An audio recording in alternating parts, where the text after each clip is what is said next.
This is such a freaking amazing day. It's December 20th today. It's about 50 degrees, just a nice pleasant breeze, a little windy, and just a beautiful day out here in the Shawnee. Hey guys, what's up? So I'm at a place in Southern Illinois called Millstone Lake, and this place didn't used to look like this. Check this place out. This is what happens when a dam breaks, a levee breaks, and the dirt's all washed away, and this is what gets left behind. This is the rock that's normally under these hills. This is such an incredible thing to see, and it's been like this for many years now, and probably maybe like this forever. So I wanted to come out here because I thought this would be an awesome place to fly some drones around. There's a lake over there.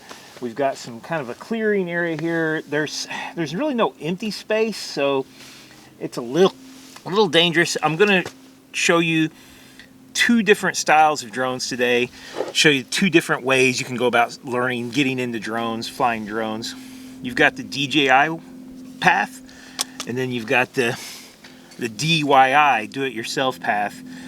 So this is a 7-inch. I've got several different FPV drones. They're very, very different experiences, and I wanted to kind of show you what they're like. So let's get the DJI drone up near. So for DJI, I have to use my phone. I don't have a goggles option. They make one, I just don't have it.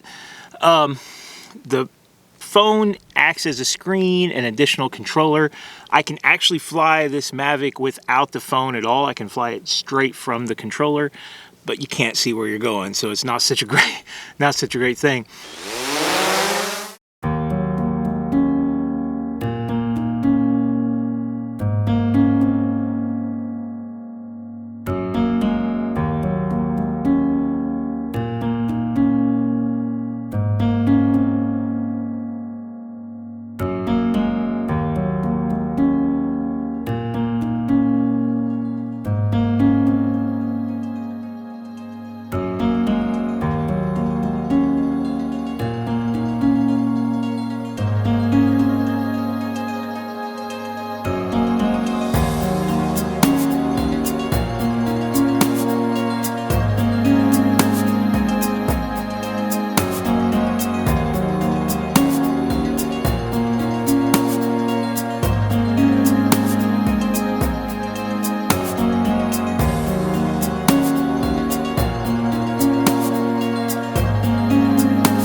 So I just flew around like 10 minutes, completely stress-free, just checking out the environment. So many cool things to see. And I didn't even mention this. When I'm done, you just fold it up. It's amazing. You can go anywhere with this thing. It's truly an incredible piece of hardware, and it more or less flies itself, which is sort of like its best and worst attribute. So now let's compare it to this. This is an FPV quadcopter. This is homemade. All the parts are just various different parts. You buy them and put them together.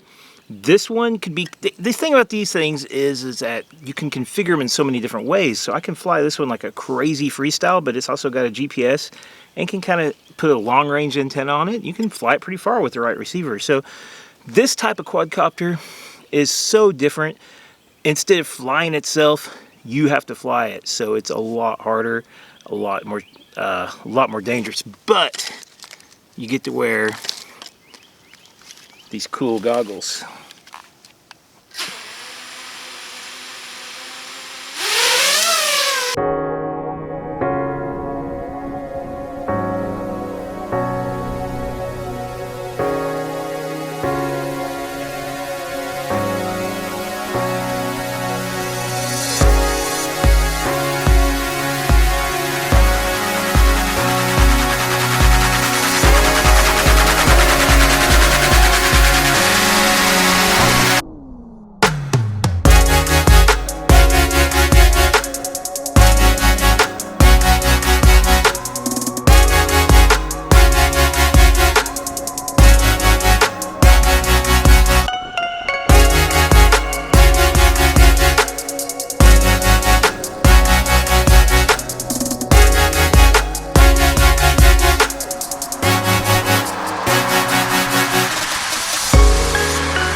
So guys, obviously I'll do things with this that I would never do with my Mavic, and the Mavic just simply can't do them because you can't fly it freely.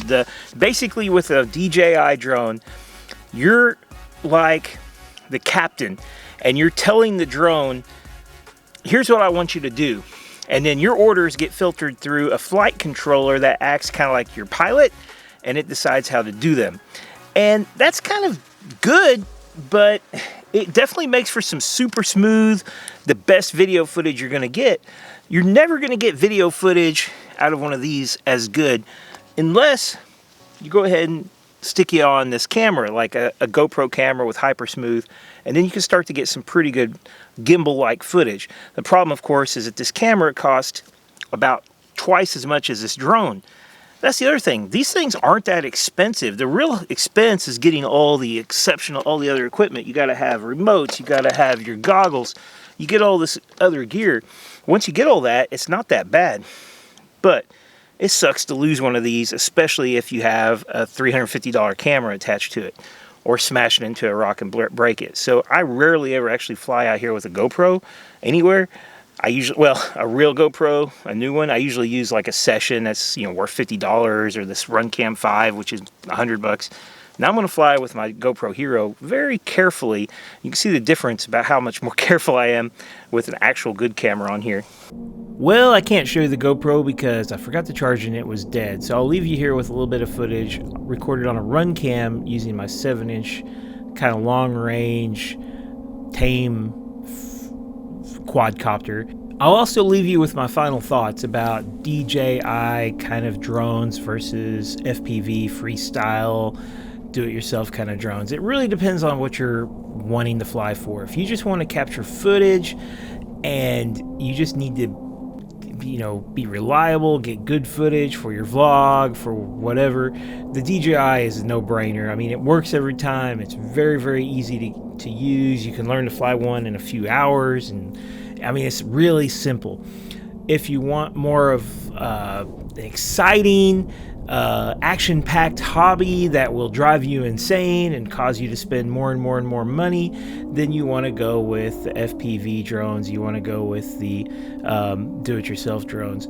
They're a lot of fun, but they're a massive learning curve.